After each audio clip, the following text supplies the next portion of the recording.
Welcome to the first episode of Unbuttoned. If you do not know us already, we are Elizabeth and Lauren. We founded the women's apparel boutique Coco The Shop back in February of 2022. Hi, everybody. Hello. We're so excited to start a podcast, and we felt it fitting since this is the first time we've ever done this, and we're trying something new to kind of start our podcast on that topic. So kind of stepping outside your comfort zone and trying something that might feel intimidating and scary at first, but what it can bring to your life. Yeah, I feel like taking the first leap is always the hardest part. And I mean, we've talked about this, like every leap we take is scary. And just this podcast, we were joking. We're like, this could be the worst thing ever. But also, we tried if we don't, it, and we'll learn from it, if no we matter don't try what. it, we don't know.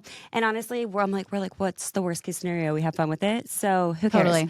Totally. Yeah, but we were just saying we always reminisce on that people think that we knew each other for a long time. Yep. And that isn't the case. We just met, 2 years ago now? Yeah, 2.5, almost 3-ish 4 years. months before we launched the shop, honestly. Yeah, so 2.5 years is? Yeah. I was staying home with my kids, which I loved, but I felt like I needed something for myself.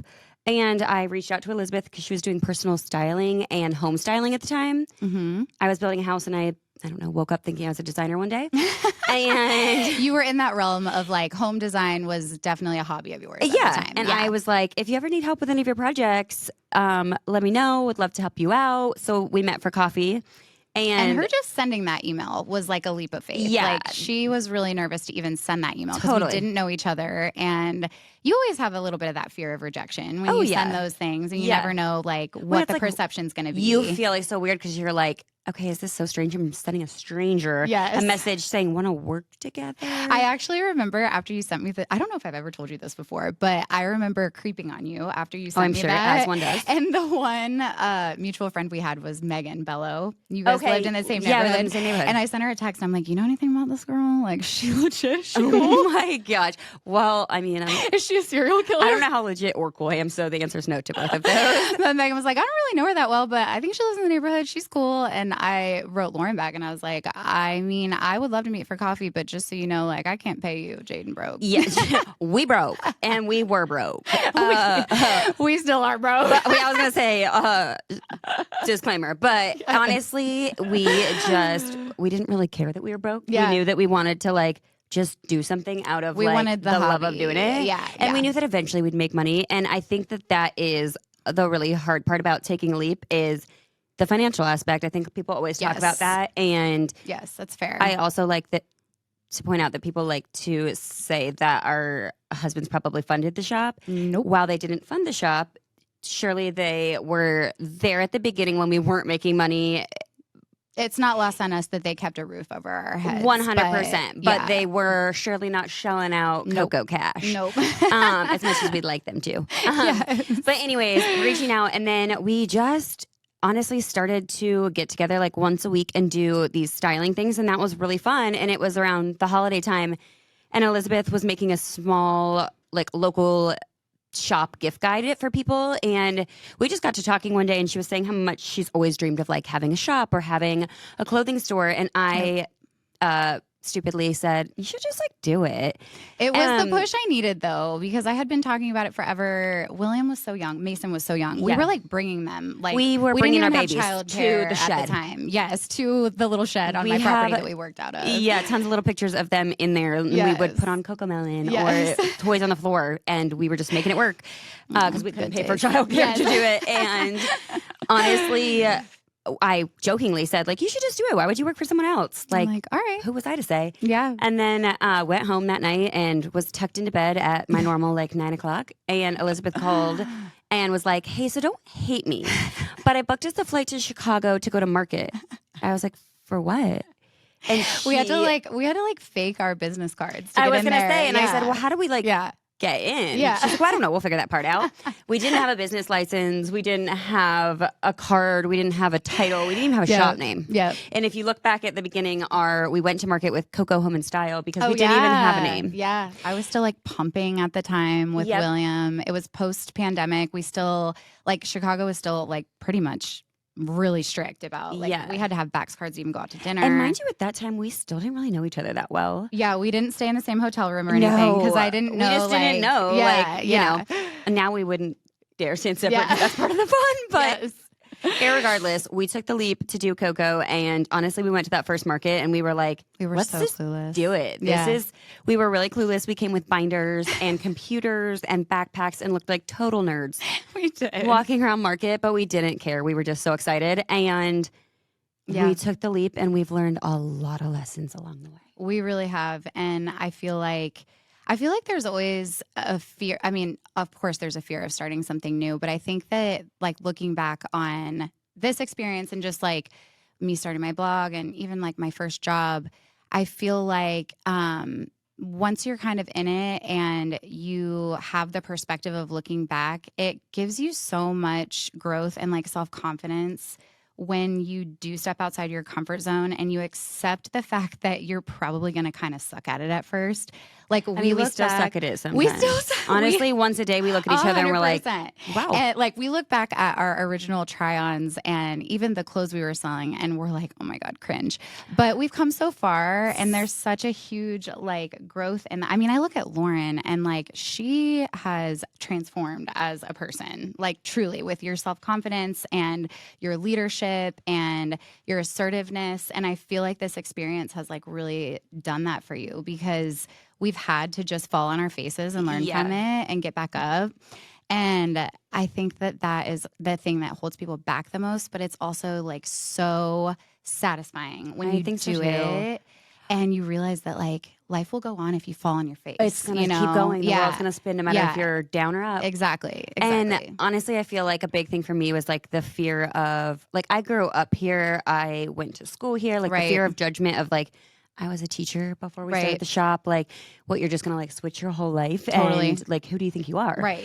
And honestly, that has taken me years to be able to like learn to block that type of things out. And like, obviously, you know, people are judging you. Someone's 100%. Always, no matter what you're doing, always. You could be like Mother Teresa, and someone's gonna be judging you. And you just, I feel like, have had to let that go. And honestly, I feel like it's helped that we've had each other. Yes, for sure.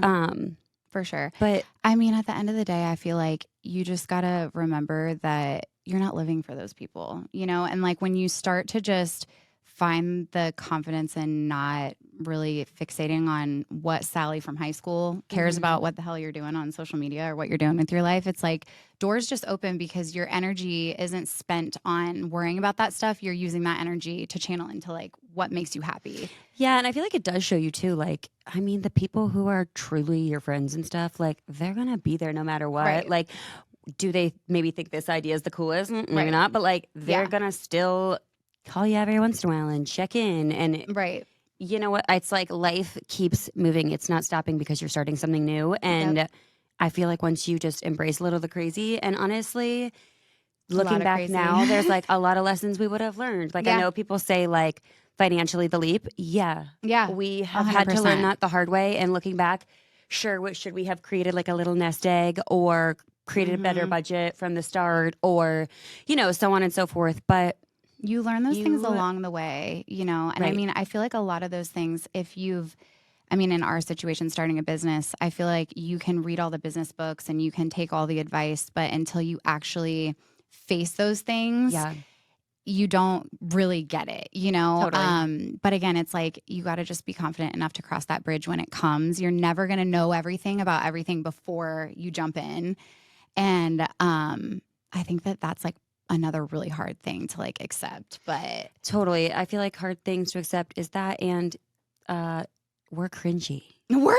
And like we don't and even we'll probably care. Listen back on this and episode 2 years from now, and we're gonna cringe so freaking hard. Like we're gonna cringe at the fact that we're sitting here telling the story as if like people are listening and are like so invested and so inspired. And I'm like, if you like, I would just love to give people a glimpse into our day to day, and it's not as glamorous.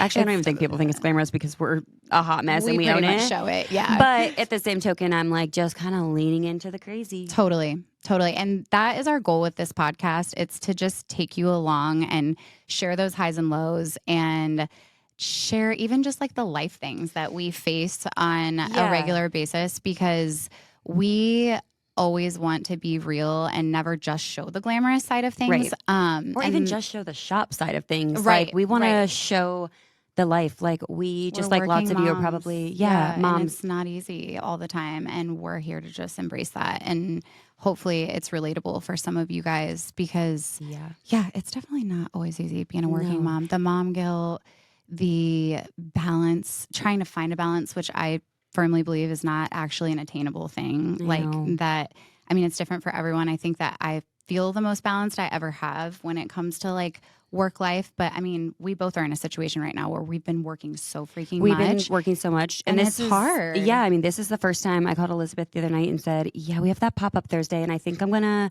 let the three of you do it. And I'm going to have to step back for the night because I need a night. Yeah. And, it's taken me how many years to say that? Like before I would have had total FOMO and been like, I have to be there. Yep. It's so important. And now I'm like, it's okay. Yeah. I think that's a big thing that we've learned too. Yeah. Like having strong boundaries and feeling empowered enough to like put those in place when you know you need them. That's another big thing that I think we've both learned throughout this process too. Okay. So let's talk about that. There's like something so real about the loss of identity when you're a mom and you're like in the weeds when your kids are really young. And I think everybody, obviously, when their kids are young, experiences that to a degree. But it's not just like the loss of identity that now you're mom and not like Lauren or Elizabeth. You're like mom. Right. But it's also just like for me, I was a teacher and then I had kids and I stayed home and I felt like while I loved giving my everything to my kids, I had nothing for myself. I had just come off of I had my kids like back to back sharing my body for years, whether it was carrying the baby or attempting breastfeeding. That's a whole nother episode. We can't even get into it. We'll break that down later. Yeah, that's a whole nother treat. But either way, I just felt like I had zero for myself. And I don't know if anyone else has ever felt like this, but I found myself genuinely getting resentful of my husband going to work. And he would come home and I would say, but you got to go to work and talk to people and you got to go to work. And he's adult interaction. Yeah. And he didn't quite understand at the time. It was like, I don't understand why you're mad at me for going to work. Like, how are we going to survive? Yeah. And it wasn't so much that I was mad at him for going to work. I was realizing that I needed something. And I've always been a doer. Yeah. Like I'm not somebody who can relax. Same. And I have all the respect in the world for the stay-at-home moms out there that like love it. And I think that's another piece of it is there's like a guilt that you feel that you don't want to just do that all day long if you're in that situation. And if you want to have something outside of being a mom, there's also this like internal struggle of like, wait, I feel horrible that I want something for myself because I want to be an amazing mom. But what you have to realize is like, it's okay. It's 100% okay. I think just in general, everything is made as this competition, like which one's harder? And it's like, it's not, neither of them are harder, easier. They have their own pros and cons, obviously. So I feel like that comparison game, but also we've talked a lot about this, just generational. Yes. Yes. Like both of our moms stayed home. Like my mom stayed home and I loved that she did. And I'm really appreciative of like those memories. And I can't say enough good things about my childhood. Yep. But I think like her and I have had a conversation of like, but why are you choosing to do that? Yeah. I mean, I think she's definitely understood now. Totally. Via like a lots of conversation, but I feel like it takes some time. Pressure from that. Yeah. Or even letting yourself let go of the pressure. 100%. I mean, I still even like days I'm like, oh my God, like, should I be doing this or this? Or like, I want to be somebody copy and paste me. Yeah. Oh God. Yeah. But I think like you said, every family dynamic is different. Every person is different. There's no one size fits all way of doing it. And I think something you and I have definitely both learned about ourselves is that we are more present parents and like better, more patient moms because we have something for ourselves that pushes us as people and as professionals. And when we go home, we have more energy to give to parenting and to give to our households and our kids and our husbands. And it's hard when you're in that moment to know that that's going to be the thing because you have that guilt.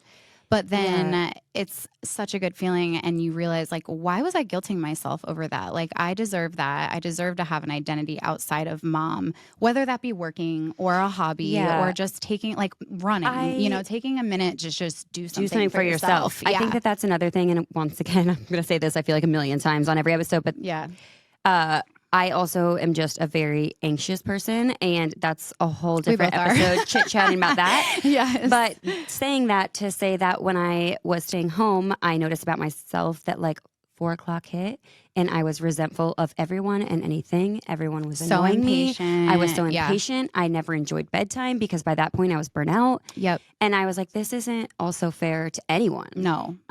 Totally. So, but that, again, everybody's personality is different. I have some friends who stay home and they're so laid back, and like I look at them and I'm like, wait, why can't I be more laid back like that? My sister Katie is like that. And my mom was like personality. that. Yeah. And that's okay. Yeah. But I do feel like also it depends on the kid. We've also talked about this. Like my oldest needs structure, activities.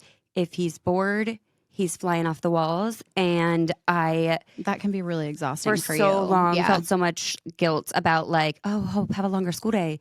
But it's genuinely been so good for him because he knows what to expect throughout the day. So all that to say, anyways, that sometimes it works itself out. That, you were like, oh gosh, he's just going to be there so long. But now looking back, it's been like one of the best things you've ever done for him. Totally. Yeah. The structure has been, so helpful for everyone, and it is. But that doesn't come without guilt. And I think that's something to acknowledge. And I don't think that ever goes away. Yeah. I think back to, I got pregnant when I was 22 unexpectedly, and I like walked through those first years of motherhood so alone because no one else had kids yet or anything. I don't know how you did that.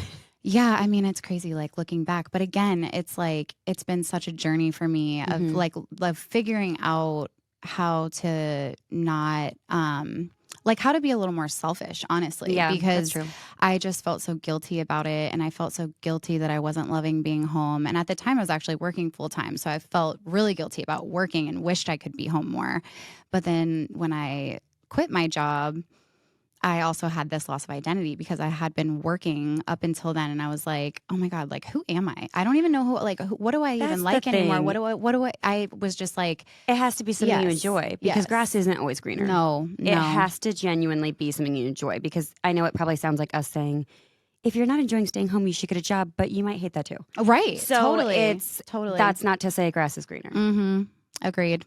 But you had to learn at a way younger age than most people. Yeah. How to not only just care for yourself, but care for someone else who is straight dependent on you. Whole episode. But I definitely, I mean, it was such a journey. Now with 3 boys, I feel like all of that has led me here, which is amazing. And I feel like even though the days here can be so hard and so stressful and so exhausting, it still doesn't feel like dreadful work like my old job did sometimes. It feels so fulfilling because it's something that we love so much. So, I mean, even just yesterday, we had like a really, really intense day yesterday.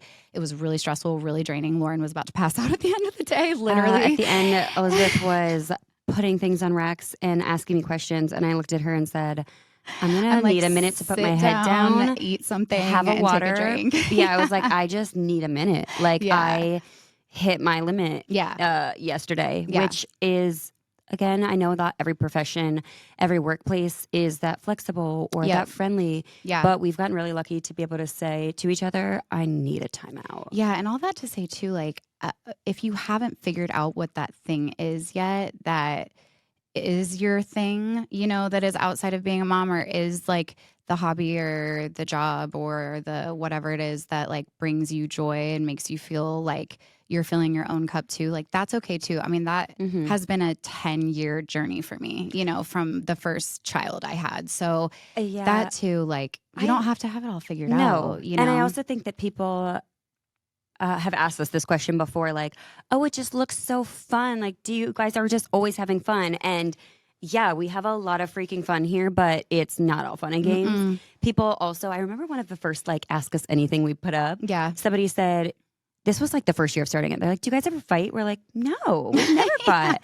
And now looking back 3 years, I wouldn't say we've like fought. But we definitely, but we've had like adult disagreement where we've had to come to each other and say, look, that hurt my feelings, or I feel like I was misunderstood, or you misunderstood me, or I didn't like the way that was handled, or whatever. And I feel like it's so healthy to have a disagreement. People who don't disagree, I'm like, that is not healthy. Like if someone's not pressing you to be better with their husband, I'm like, liar. And I'm like, if you don't, I'm like, what? Who are you? I don't believe that. I've never believed that. But those, to your point, like those hard conversations and situations, again, have like helped us grow as people. And even though, again, it's like challenging, really hard situations, I feel like we both, because we were challenged, have learned more about how to communicate with each other.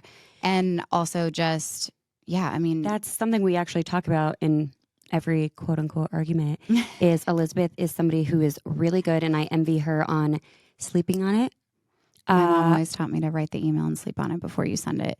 But which is really sometimes it's annoying for Lauren because sometimes she just wants to talk something out, and I admire her who for wants that, to just she's get like, it out in the air, talk it out, and be done with it. I don't want to sleep on it and have it looming for 2 days. I want to like hit it on the head, get it out of the way, and be done with it, because I feel like I'm the person who festers on stuff, and then I'm creating other stuff in my mind, whereas you feel like you can become more logical thinking on it. Yes. So we've learned to respect each other and saying, hey, like I've said, hey, I want to talk about this. Let's talk about it tomorrow, because I know you'll probably want some time. Yeah.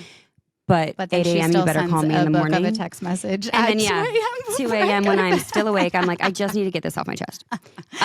So there's been a balance, but I do think I just want people to know that, like, even if you take the leap and you go for something, it's not going to be all rainbows and peaches. And I feel like the thing that gets us through some of this is we've built a friendship first. Totally. And in some things we've had to say that. Yeah. We've literally said to each other, my friend me says to you, and my business me says to you. Yeah. And there's sometimes two different things. Yeah, which can be really, really hard. And I feel like we could do like a whole episode on that too. Like, there have been times where we're like, I don't even myself agree with myself, because as your friend, I think you should do this. And as your business partner, I'm like, don't think about it. Or we walk away from a work day and we're like kind of annoyed with each other, but then an hour later we like start laughing at reels. Yeah, reels. Or like 10 minutes later. Last night at 2 a.m. I sent a picture of my fang teeth, and I was like, why? I look like I'm a vampire in this photo. So I feel like as long as you can take everything with a light heart, you go for it. But anyways, needless to say, take the leap. You can do something for yourself. It's okay. It's okay. Everybody will survive and be better for it. Mm-hmm. Do it.